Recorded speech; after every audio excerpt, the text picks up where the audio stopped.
Reka. Channel your inner witch, build your cozy chicken-legged hut, practice witchcraft, and forage for ingredients in autumnal woodlands.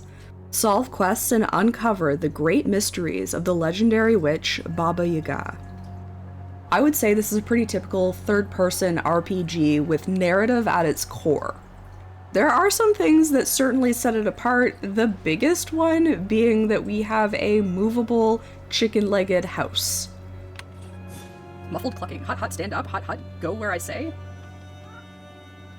Oh, I think go where I say. I think we'll see how this works out. Muffles cackling. Whoa.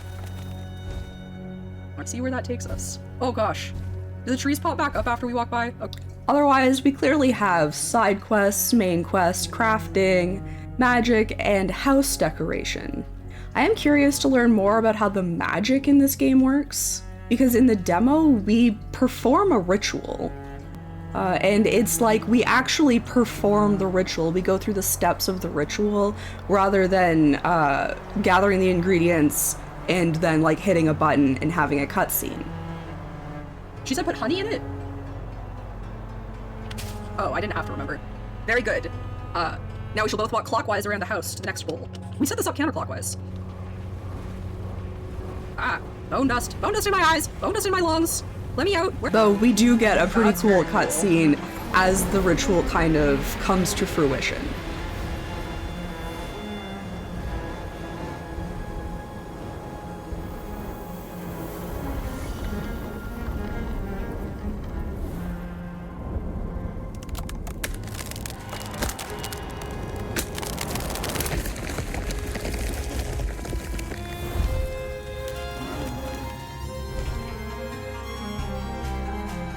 I think it's also really important to note the decorating of the house.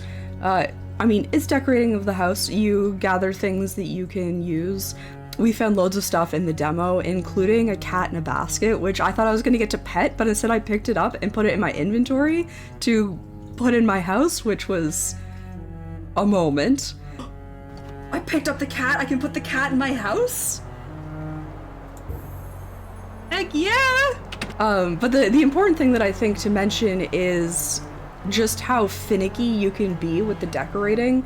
A lot of games will have your items kind of like stick to a grid, but you can get very, very precise with where you want to place your items in this. And I think that's, as somebody who really likes to decorate and then like have symmetry or purposeful asymmetry, I really like that. I'll call the soundscape very adventure-y and epic when appropriate. I found the color palette to be mostly autumnal and jewel tones, but this could easily change as we go to different maps.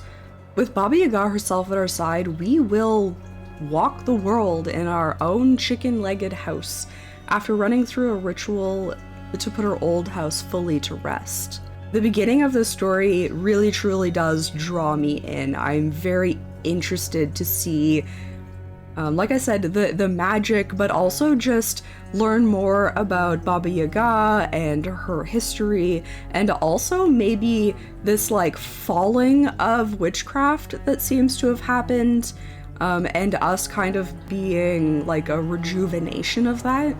And with that, I'm curious exactly how Baba Jaga's house fell and how true it is that Reka was destined to meet her.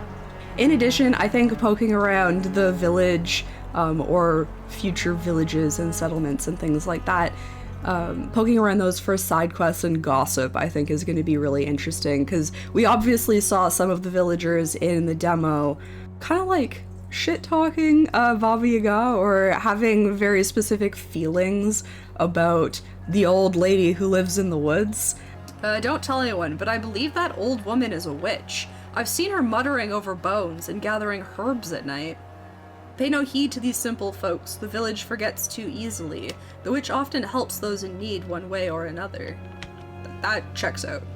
I'm sure there are choices that you can make and therefore lead to replayability. But the other thing that I would like to point out is that I think this game is going to be pretty big and very exploration focused, based on the fact that our first map in the demo is a pretty big map to be able to explore, especially when considering the quests that we did really kind of happen in like one really small portion of the map, and there's like probably 2/3 of the map left to explore still.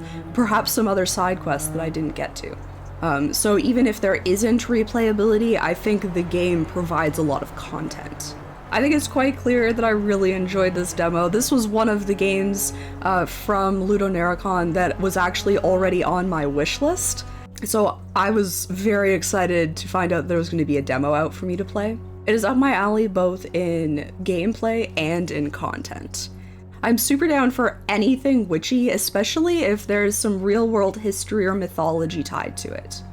I love the variety of decorations that we found, again, just inside the demo that you can get for your house, and you can build your house, like, you're not even inside a structure yet, like, you get to build the house, let alone decorate it.